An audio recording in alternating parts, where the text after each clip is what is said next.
Hello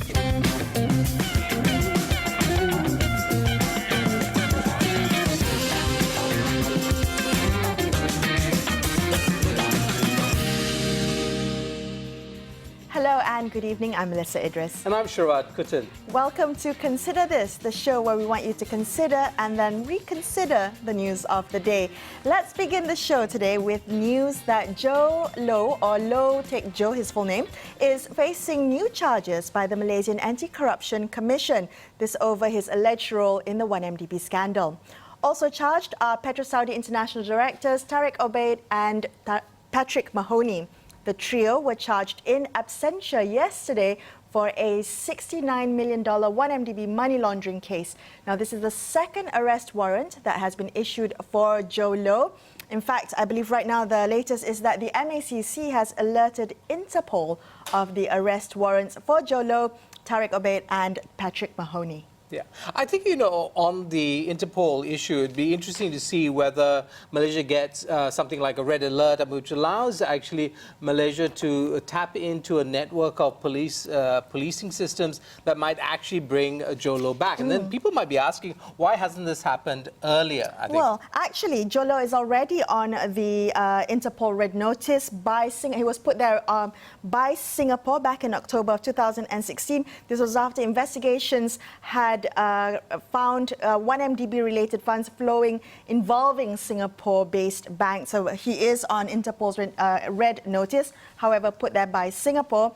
And if you remember, not too long ago, Jho Low gave an interview to the Singapore Straits Times, Sharaad, in which he hinted that he had been offered asylum by a country in Europe August of last year. So I'm wondering whether now, with this Interpol being involved again, whether this will limit his international movements, whether he will now no longer have a mobility to cross borders freely. Well, of course, that interview in which he made mention of going to Europe was much criticized. It was seen as an attempt to allow Jho Low to put his side of the story yet again without much challenge, and also perhaps signal to mislead those who are looking for him by saying he might be going in that direction or might be in a place that he's not in fact at. So the Straits Times Singapore actually did not win many applause for that particular interview. Yes. In fact, it was seen as much as a kind of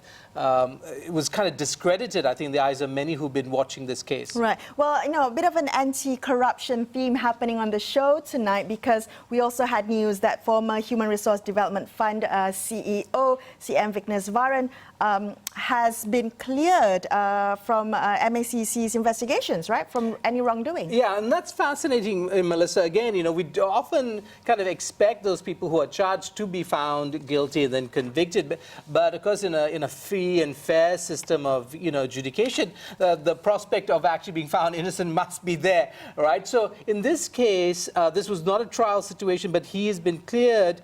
The question is, of the initial allegations that led to his resignation of a 300 million fiddle, what happens to that? I mean, right. Was it not true that 300 million had disappeared or had been abused? Was someone else involved, perhaps? Absolutely, somebody else involved. And perhaps the issue now, would it be fair to ask the MACC to clarify exactly what is going on at this point in time? Are they investigating others, or have they found that the initial allegations were not in fact true, and how does that rebound on the Minister of Human Resources? I think one of the many people who had made these allegations. Now, and I think also, Melissa, very interesting about people who are found innocent of charges or who are being investigated and found they were not in fact involved. How do they move on? And to what extent do, being sort of convicted in the court of public opinion affect their lives after that? Definitely questions to consider tonight. Moving on to other news, we have Sabah Chief Minister Shafee Afdal saying that he will once again raise to Putrajaya the issue of distribution of parliamentary seats for Sabah and Sarawak. Now, he said the need for Sabah and Sarawak to get more than a third of the parliamentary seats had been raised before in the MA63 talks. Now, this is interesting because it comes just days after Sarawak Chief Minister Abang Johari Openg had called for Sabah and Sarawak to be given more than a third of the total seats in Parliament. Right. And because what practical need is there for more than a third? They're not asking for 2/3 of the seats. So if you think of the Federation as comprising 3 equal partners, 3 territories, Malaya, Sabah and Sarawak, should they in fact get a third each? That's not actually what they're asking for. What they seem to be asking for is the ability to thwart any attempt to change the nature of the Federation, right? So you would have to get the buy-in of parties from Sabah and Sarawak in order to move legislation that might not be in the interest of those 2 territories. Right. So that, I think, is the import. The downside of this is that, of course, because Sabah and Sarawak are not as populated as the peninsula of Malaya is, that would mean a real imbalance in terms of the value of the vote. Okay. And I think it's also quite interesting because this is something that the Electoral Reform Committee will have to take into consideration as it puts forth its report in changes to the electoral system of Malaysia. I also noticed that there was, I guess,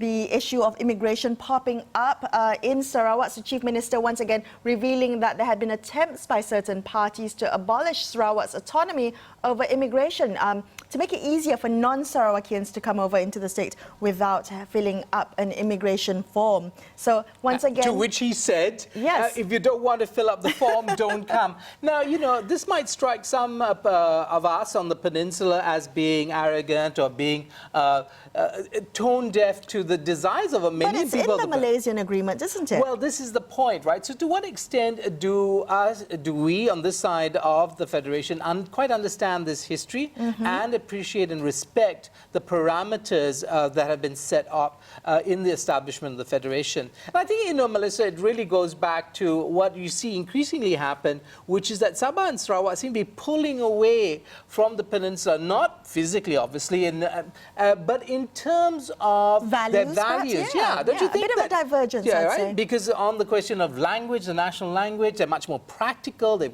quite happy to have English reinstated in a way that will help their students, their children, take charge of their futures. They don't seem to be as zealous about questions of religion and imposing their religious values on other communities. And also, when it comes to the question of race, they seem to have a very different dynamic there. Race relations in the peninsula being at an all-time low. Okay, very quickly, I also want to mention some good news. Water, Land and Natural Resources Minister Dr. Xavier Jayakumar has announced that the establishment of the National Biodiversity Centre, as well as a review of laws relating to the protection of wildlife. So apparently this Biodiversity Centre had always been talked about, but it was never established. Now the ministry has the budget to build the centre, and it will be located at Paya Indah Wetlands in Bunting. Good news for biodiversity preservation. Yeah, absolutely. A great centre because, perhaps the use of concrete in more buildings, not such a great thing, concrete being quite,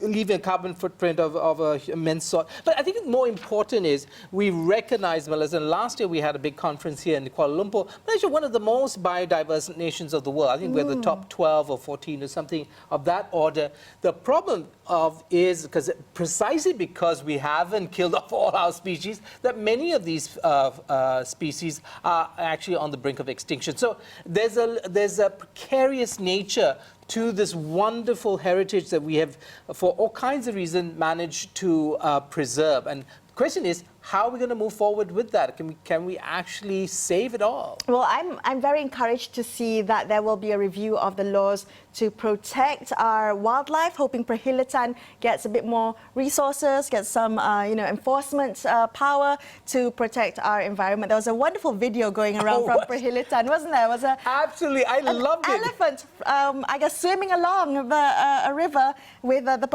Perkhidmatan agent officials kind of escorting him to the bank. Yeah, and I think, if you are on Twitter, you must follow Perkhidmatan because it does have some wonderful videos that really will make you feel the need to save our wildlife.